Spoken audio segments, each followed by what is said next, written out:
সারাদিন রোজা রেখে একটু ঝাল খেতে ইচ্ছা করে, তাই আজকে তৈরি করেছি নাগামরিচ দিয়ে কাচকি শুটকি বোনা। চুলায় একটা প্যান বসিয়ে দিলাম আর বেশ অনেকটা তেল দিয়ে দিলাম। আর শুটকিতে একটু তেল বেশি হলেই খেতে ভালো লাগে। তেলটা গরম হয়ে গেছে আর বেশ অনেকগুলো পেঁয়াজ কুচি আর কাঁচামরিচ কিছু দিয়ে দিলাম মাঝখান থেকে কেটে। পেঁয়াজ কাঁচামরিচটাকে একটু ভেজে নিব। আর এইদিকে আমি কিছু কাচকি শুটকি আগে থেকেই একটু ভেজে নিয়েছি। এরপর 5 মিনিট গরম পানিতে ভিজিয়ে রেখে ভালো মতো ধুয়ে পরিষ্কার করে পানি ঝরিয়ে নিয়েছি।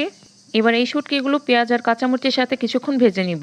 ভাজা হয়ে গেছে, এখন একটুখানি আদা রসুন বাটা, স্বাদ মতো লবণ, একটুখানি জিরার গুঁড়া, একটুখানি ধনিয়ার গুঁড়া আর একটুখানি হলুদের গুঁড়া দিয়ে একটু কষিয়ে নিব।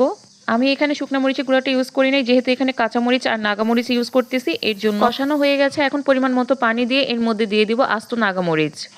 এবার নেড়েচেড়ে ঢাকনা দিয়ে ঢেকে দিব। এই নাগামরিচ থেকে যে সুন্দর একটা সুঘ্রাণ বের হয়, এটা শুটকির স্বাদকে দ্বিগুণ বাড়িয়ে দেয়। শুটকিটা রান্না হয়ে গেছে, এখন জাস্ট পানিটা শুকিয়ে নিলেই হয়ে যাবে মজাদার ঝাল কাচকি শুটকি ভুনা।